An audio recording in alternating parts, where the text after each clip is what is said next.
Hi hello ನಮಸ್ತೆ, ನಾನು ರಾಜು. ಅಷ್ಟೇ ನೀವು ನೋಡ್ತಿದ್ದೀರಾ centre point Kannada YouTube channel. Dharmasthala ಕೇಸ್ಗೆ ಸಂಬಂಧಪಟ್ಟಂತೆ ಇದೀಗ ಬಿಗ್ ಡೆವಲಪ್ಮೆಂಟ್ ಆಗಿದೆ.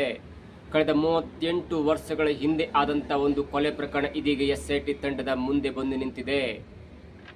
1986ರಲ್ಲಿ ಕೊಲೆಯಾದಂಥ ಅಸಹಜ ಸಾವಾದಂಥ ಪದ್ಮಲತಾ ಕುಟುಂಬದವರು ಇದೀಗ SIT ತಂಡದ ಕದವನ್ನು ಬಡಿದು ತಮ್ಮ ದೂರನ್ನು ಕೊಟ್ಟಿದ್ದಾರೆ.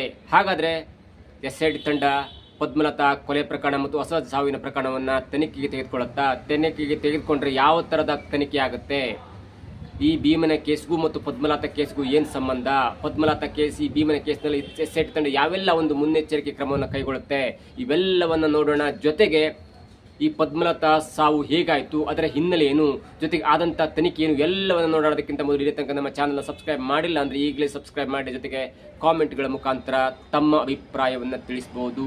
ಎಸ್ ವೀಕ್ಷಕರೇ, 1986ರಂದು ಡಿಸೆಂಬರ್ನಲ್ಲಿ ಕಾಲೇಜಿಗೆ ಹೋಗಿದ್ದಂಥ PU ವಿದ್ಯಾರ್ಥಿ ಬೋಳಿಯಾರ್ ಗ್ರಾಮದ ನಿವಾಸಿ ಬರುವಾಗ ನಾಪತ್ತೆ ಆಗ್ತಾಳೆ. ಮನೆಗೆ ಬಂದಿರಲ್ಲ. ಅದಾದ ನಂತರ ಕಂಪ್ಲೇಂಟ್ ಕೂಡ ರಿಜಿಸ್ಟರ್ ಆಗುತ್ತೆ 1986 ಡಿಸೆಂಬರ್ನಲ್ಲಿ.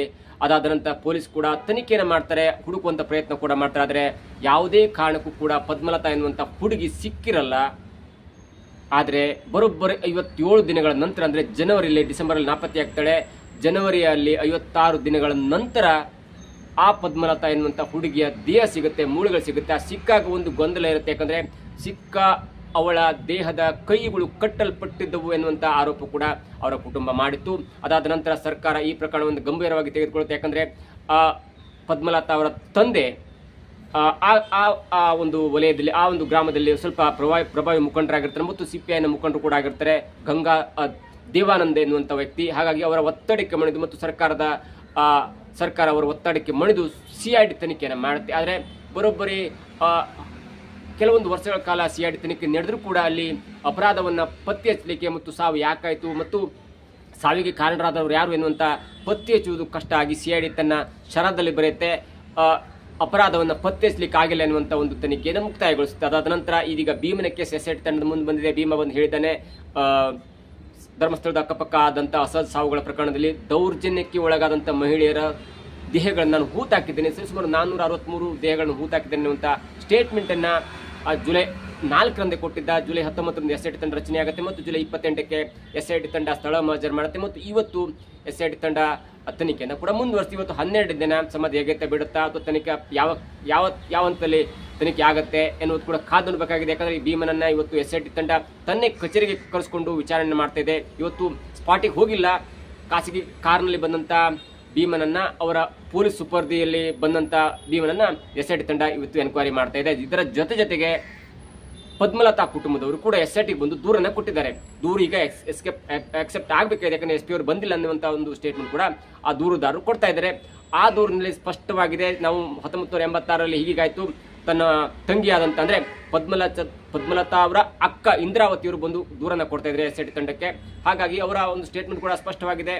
1986ರಲ್ಲಿ ಡಿಸೆಂಬರ್ನಲ್ಲಿ ಪದ್ಮಲತಾ ಕಾಣೆಯಾಗ್ತಾರೆ. ಬರೋಬ್ಬರು 56 ದಿನಗಳ ನಂತರ ಜನವರಿಯ ಎಂಡಲ್ಲಿ ಅವಳು ಪತ್ತೆಯಾಗ್ತಾಳೆ. ಅವಳ ದೇಹಗಳು ಕೂಡ ಅವಳ ಕೈ ಕೂಡ ಕಟ್ಟಲ್ಪಟ್ಟಿದ್ವು ಎನ್ನುವಂಥ ಆ ದೂರನ್ನು ಕೊಟ್ಟಿದ್ರು. ಆಗ ಅದಾದ ನಂತರ CID ತಂಡ ಕೂಡ ರಚನೆಯಾಗಿತ್ತು. CID ತಂಡದಲ್ಲಿ ತನಿಖೆ ಸರಿಯಾಗಿ ಆಗಲಿಲ್ಲ ಎನ್ನುವಂಥ ಒಂದು ದೂರನ್ನು ತನ್ನ ದೂರಿನಲ್ಲಿ ಹೇಳಿಕೆಯಲ್ಲಿ ಪದ್ಮಲತಾ ಅವರ ಅಕ್ಕ ಇಂದ್ರಾವತಿಯವರು ಈಗ SID ತಂಡದ ಮುಂದೆ ಕೊಟ್ಟಿದ್ದಾರೆ. ಮತ್ತು ಸಂಕ್ಷಿಪ್ತವಾಗಿ ನಮ್ಮ ಹತ್ರ ಏನೇನಾಗಿದೆ, ಯಾವ ಲಾಡ್ಜ್ನಲ್ಲಿ ಅವಳು ಕೊಲೆಯಾದ್ಲು ಎನ್ನುವಂಥ ಎಲ್ಲವೂ ಕೂಡ ತಮ್ಮ ಒಂದು ಸಾಕ್ಷಿಯಲ್ಲಿದೆ. ಹಾಗೆ ಎಲ್ಲ ಸಾಕ್ಷಿಯನ್ನು ಕೂಡ SID ತಂಡಕ್ಕೆ ಕೊಡ್ತೇವೆ ಎನ್ನುವಂಥ ಮಾತನ್ನು ಕೂಡ ಈಗ ದೂರುದಾರಿಯಾದಂಥ ಅಂದರೆ ಪದ್ಮಲತಾ ಅವರ ಅಕ್ಕ ಇಂದ್ರಾವತಿಯವರು ಕೊಟ್ಟಿದ್ದಾರೆ. ಜೊತೆಗೆ ಮತ್ತೊಬ್ಬ ದೂರುದಾರ ಜಯನ್ ಅವರು ಕೂಡ ಅದಕ್ಕೆ ಪುಷ್ಟಿ ಕೊಡುವಂಥ ಅನೇಕ ವಿಚಾರಗಳು ಹೇಳಿದ್ದಾರೆ. ಯಾಕಂದರೆ CID ತಂಡ ರಚನೆಯಾಗಿತ್ತು, CID ಎನ್ಕ್ವೈರಿ ಆಗಿತ್ತು. ಆದರೆ ಅಲ್ಲಿ ಸೂಕ್ಷ್ಮವಾಗಿ ಮತ್ತು ಅತ್ಯಂತ ಸ್ಪಷ್ಟವಾಗಿ ಅಥವಾ ನಿಷ್ಪಕ್ಷಪಾತವಾಗಿ ತನಿಖೆ ಆಗಲಿಲ್ಲ.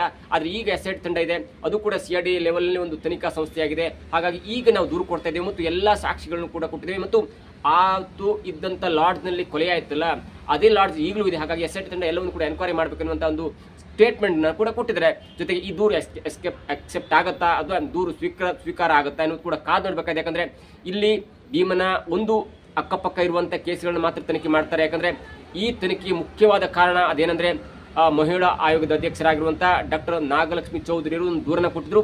ಜೊತೆಗೆ ಭೀಮಾ ಹೇಳಿದಂತ ಒಂದು ಸ್ಟೇಟ್ಮೆಂಟ್ ನ ಪ್ರಕಾರ ಅಲ್ಲಿ ಬೆಳ್ತಂಗಡಿ ಪೊಲೀಸ್ ಸ್ಟೇಷನ್ ಎಫ್ಐಆರ್ ಕೂಡ ಆಗಿತ್ತು. ಈ ಎರಡು ಪ್ರಕರಣಗಳನ್ನು ಇಟ್ಕೊಂಡು ಈಗ ಎಸ್ಐಟಿ ತಂಡ ರಚನೆ ಆಗಿದೆ ಮತ್ತು ಎಸ್ಐಟಿ ತಂಡ ಆ ಭೀಮನ ಸುತ್ತವೇ ಎನ್ಕ್ವೈರಿ ಮಾಡ್ತಾ ಇದೆ. ಈ ಭೀಮಾ ಯಾವ ಹೆಣಗಳನ್ನ ಹೂತಾಕಿದ್ದಾನೆ, ಯಾವೆಲ್ಲ ಇಯರ್ ಅಲ್ಲಿ ಕೆಲಸ ಮಾಡಿದ್ದಾನೆ ಮತ್ತು ಅವ್ರ ಜೊತೆ ಇದ್ದವರು ಯಾರು ಎಲ್ಲವೂ ಕೂಡ ತನಿಖೆ ಆಗುತ್ತೆ ಮತ್ತು ಸಮಾಧಿ ಕೂಡ ಆಗಿರುವಂತ ಕಾರ್ಯ ಆಗ್ತಾ ಇದೆ. ಹಾಗಾಗಿ ಈ ಎಸ್ಐಟಿ ತಂಡ ಪದ್ಮಲತಾ ಅವರ ಸಾವಿನ ಪ್ರಕರಣವನ್ನ ತನಿಖೆ ಮಾಡುತ್ತಾ, ತನಿಖೆ ಮಾಡಿದ್ರೆ ಯಾವ ತರಹದ ತನಿಖೆ ಆಗುತ್ತೆ, ಅದು ಏನಾದರೂ ಭೀಮಾ ಹೇಳಿದಂತ ಒಂದು ಅಸಹಜ ಸಾವುಗಳ ಪ್ರಕರಣಕ್ಕೆ ಮತ್ತು ಆ ಪ್ರಭಾವಿಗಳ ಪ್ರಕರಣಕ್ಕೆ ಒಳಪಟ್ಟಿದ್ಯಾ, ಏನಾದರೂ ಲಿಂಕ್ ಸಿಗತ್ತೆ ಅನ್ನೋದನ್ನ ತನಿಖೆ ಮಾಡಬಹುದೇ ಹೊರತು ಸಿಐಡಿ ತಂಡ ರಚನೆಯಾಗಿದೆ. ಯಾಕಂದ್ರೆ ಈ ಭೀಮಾ ಹೇಳಿದಂತ ತನಿಖೆಯ ಮುಖ್ಯ ಉದ್ದೇಶ ತಾನು ಮೂಳೆಗಳನ್ನ ದೇಹಗಳನ್ನ ಹೂತಾಕಿದ್ದೇನೆ, ಆ ಮೂಳೆಗಳನ್ನು ತೆಗಿಬೇಕು, ಆ ಮೂಳೆಗಳನ್ನು ತೆಗೆದು DNA ಪರೀಕ್ಷೆ ಮಾಡಬೇಕು, ಅವರ ಏಜ್ ಪರೀಕ್ಷೆ ಮಾಡಬೇಕು ಮತ್ತು ಯಾರಾದರೂ ಕುಟುಂಬಸ್ಥರು ದೂರು ಕೊಟ್ಟರೆ ಅವರ ಜೊತೆ DNA ಟೆಸ್ಟ್ ಮಾಡಿಸಬೇಕು ಎನ್ನುವಂತಹ ಒಂದು ಪ್ರಕರಣದ ಮೂಲ ಉದ್ದೇಶವಾಗಿರುತ್ತೆ. ಆದರೆ ಪದ್ಮಲತಾ ವಿಷಯಕ್ಕೆ ಸಂಬಂಧಪಟ್ಟಂತೆ ಪದ್ಮಲತಾ ಅವರು ಕಾಣೆಯಾಗಿದ್ರು 1986 ಡಿಸೆಂಬರ್ ಅಲ್ಲಿ, ಜನವರಿ ಅಂದ್ರೆ 1987 ಜನವರಿಯಲ್ಲಿ ಅವರು ಪತ್ತೆಯಾಗ್ತಾರೆ, ಅವರ ದೇಹಗಳು ಸಿಗತ್ತೆ. ಇಲ್ಲಿ ಎರಡು ಮೇಜರ್ ಡಿಫರೆನ್ಸ್ ಅಂದ್ರೆ ಭೀಮಾ ಹೇಳಿದಂತ ದೇಹದ ಪತ್ತೆ ಆಗಬೇಕಾಗಿದೆ, ಆದ್ರೆ ಪದ್ಮಲತಾ ವಿಷಯಕ್ಕೆ ಬಂದಾಗ ಆ ದೇಹ ಸಿಕ್ಕಿದೆ. ಹಾಗಾಗಿ ಎರಡಕ್ಕೂ ಕೂಡ ತುಂಬಾ ವ್ಯತ್ಯಾಸ ಇದೆ. ಹಾಗಾಗಿ ಎಸ್ಐಟಿ ತಂಡ ಈ ಪ್ರಕರಣವನ್ನ ತೆಗೆದುಕೊಂಡ್ರೂ ಕೂಡ ಯಾವ ರೀತಿಯಲ್ಲಿ ತನಿಖೆ ಮಾಡುತ್ತೆ ಅನ್ನೋದು ಕೂಡ ಮುಂದಿನ ದಿನಗಳಲ್ಲಿ ಕಾದು ನೋಡಬೇಕಾಗಿದೆ. ಒಂದೊಂದು ಸತ್ಯ ಈ ಭೀಮನ ಕೇಸ್ಗೆ ದಿನದಿಂದ ದಿನಕ್ಕೆ ಮತ್ತೊಂದು ಟ್ವಿಸ್ಟ್ ಸಿಗ್ತಾ ಇದೆ. ಅಂದ್ರೆ ಧರ್ಮಸ್ಥಳದಲ್ಲಿ ಆದಂತಹ ಅಸಹಜ ಸಾವುಗಳ ಪ್ರಕರಣಕ್ಕೆ ಸಂಬಂಧಪಟ್ಟಂತೆ ದಿನದಿಂದ ದಿನಕ್ಕೆ ಒಂದೊಂದು ಟ್ವಿಸ್ಟ್ ಆಗ್ತಾನೆ ಇದೆ. ಅದರ ಜೊತೆಗೆ ಜೈನ್ ಅವರು ಕೂಡ ತಾನು 13-14 ವರ್ಷದ ಹುಡುಗಿಯನ್ನ ಹೂಳ್ತಾ ಇರುವುದನ್ನು ನೋಡ್ದೇನೆ ಅನ್ನುವಂಥ ದೂರನ ಕೊಟ್ಟಿದ್ದ. ಜೊತೆಗೆ ಅನೇಕರು, ಅನನ್ಯ ಭಟ್ ಅವರ ತಾಯಿ ಸುಜಾತ್ ಭಟ್ ಆಗಿರ್ಬೋದು, ಜೊತೆಗೆ ಭೀಮಾ ಆಗಿರ್ಬೋದು, ಹೀಗೆ ಅನೇಕರು ದೂರನ್ನ ಕೊಡ್ತಾನೆ ಇದ್ದಾರೆ ಮತ್ತು ಇಬ್ಬರು ಸಾಕ್ಷಿಗಳು ಬಂದು ಹೇಳಿದ್ದಾರೆ, ಇಲ್ಲ ಭೀಮಾ ಹೆಣ ಹಾಕ್ತಿರುವುದನ್ನ ನೋಡ್ದೇನೆ ಅನ್ನುವಂಥ ಸಾಕ್ಷಿಗಳನ್ನು ಕೂಡ ಹೇಳಿದ್ದಾರೆ. ಅದು ಕೂಡ ಎಸ್ಐಟಿ ಠಾಣೆಯಲ್ಲಿ ದಾಖಲಾಗಿದೆ. ಇವೆಲ್ಲವನ್ನ ನೋಡ್ತಾ ಇದ್ರೆ ಇದೀಗ ಬಂದಂತ ಹೊಸ ಒಂದು ಕಂಪ್ಲೇಂಟ್ ಇದೆಯಲ್ಲ ಪದ್ಮಲತಾ ಅವರ ಸಾವಿಗೆ ಸಂಬಂಧಪಟ್ಟಂತೆ, ಈಗ ಆ ಪ್ರಕರಣ ಕೂಡ ಎಸ್ಐಟಿ ತಂಡ ಯಾವ ರೀತಿಯಲ್ಲಿ ತನಿಖೆ ಮಾಡುತ್ತೆ, ತನಿಖೆ ಆಗುವಂತ ಹಂತದಲ್ಲಿದ್ರೆ ಅದು ಈ ಭೀಮಾ ಹೇಳಿದಂತ ಕೇಸ್ಗೂ ಏನ್ ಲಿಂಕ್ ಆಗುತ್ತೆ, ಅಥವಾ ಈ ಪ್ರಕರಣದಲ್ಲಿ ಭಾಗಿಯಾದಂತವ್ರು, ಈ ಪ್ರಕರಣದಲ್ಲಿ ಒತ್ತಡ ಹೇರಿ ಹಣವನ್ನ ಮುಚ್ಚಾಕಿಸಿದಂತವ್ರು ಅಲ್ಲೂ ಕೂಡ ಆ ಒಂದು ಕೆಲಸಕ್ಕೆ ಕಾರಣಕರ್ತರಾಗಿದ್ದಾರಾ, ಇದಕ್ಕೂ ಏನ್ ಸಂಬಂಧ, ಎಲ್ಲವನ್ನೂ ಕೂಡ ಎಸ್ಐಟಿ ತಂಡ ಪರಿಗಣನೆ ಮಾಡಿ ಮುಂದೆ ತನಿಖೆಯನ್ನು ಮಾಡುವಂತ ಎಲ್ಲ ಲಕ್ಷಣಗಳು ಕಂಡು ಬರ್ತದೆ. ಒಂದೊಂದು ಸತ್ಯ, ಧರ್ಮಸ್ಥಳ ಕೇಸ್ ಇದೀಗ ನಮ್ಮ ರಾಜ್ಯವಲ್ಲದೆ ರಾಷ್ಟ್ರದಲ್ಲೂ ಕೂಡ ದೊಡ್ಡ ಸದ್ದು ಮಾಡ್ತಿದೆ. ರಾಷ್ಟ್ರೀಯ ಮಾನವ ಹಕ್ಕುಗಳ ಆಯೋಗ ಕೂಡ ಇನ್ನು 2 ದಿನಗಳಲ್ಲಿ ಬೆಳ್ತಂಗಡಿಗೆ ಕಾಲಿಡುತ್ತೆ ಮತ್ತು ಎಸ್ಐಟಿ ತಂಡದ ಒಂದು ತನಿಖಾ ಪ್ರಗತಿಯನ್ನ ಪರಿಶೀಲನೆ ಮಾಡಲಿದೆ ಅನ್ನೋದು ಕೂಡ ಇದೀಗ ಸುದ್ದಿ ಬರ್ತಾ ಇದೆ. ಇವೆಲ್ಲವನ್ನು ನೋಡ್ತಾ ಇದ್ರೆ ದಿನದಿಂದ ದಿನಕ್ಕೆ ಎಸ್ಐಟಿ ತಂಡದ ಮೇಲೆ ದೊಡ್ಡ ಜವಾಬ್ದಾರಿ ಕೂಡ ಇದೆ. ಯಾವುದೇ ಹಂತದಲ್ಲೂ ಕೂಡ ಯಾವುದೇ ಕಾರಣಕ್ಕೂ ಕೂಡ ಪ್ರಕರಣ ಆ ಕಡೆ ಹೋಗಬಾರದು, ಯಾರು ಏನೇ ಗೊಂದಲ ಎಬ್ಸಿದ್ರು ಕೂಡ ನಮ್ಮ ತನಿಖೆ ಅಂತ ಮಾಡಬೇಕೆನ್ನುವುದು ಕೂಡ ಇದೀಗ ಎಸ್ಐಟಿ ತಂಡ ಸ್ಪಷ್ಟವಾಗಿ ಮಾಡುವ ಹಂತದಲ್ಲಿ ಇದೆ. ಇದರ ಮಧ್ಯೆ ಇದೀಗ ಪದ್ಮಲತಾ ಸಾವಿನ ಪ್ರಕರಣಕ್ಕೆ ಕೂಡ ಒಂದು ದೊಡ್ಡ ಟ್ವಿಸ್ಟ್ ಸಿಗುವಂತ ಮತ್ತು ಆ ಪ್ರಕರಣ ಕೂಡ ಎಸ್ಐಟಿ ತಂಡವನ್ನು ತೆಗೆದುಕೊಂಡ್ರೆ ಅದು ಯಾವ ಹಂತದಲ್ಲಿ ತನಿಖೆ ಆಗುತ್ತೆ ಅನ್ನೋದು ಕೂಡ ಕಾದು ನೋಡಬೇಕಾಗಿದೆ. ಇದಾಗುತ್ತೆ ಇವತ್ತಿನ ವಿಶೇಷ. ನೋಡ್ತಾ ಇರಿ centre point Kannada YouTube channel.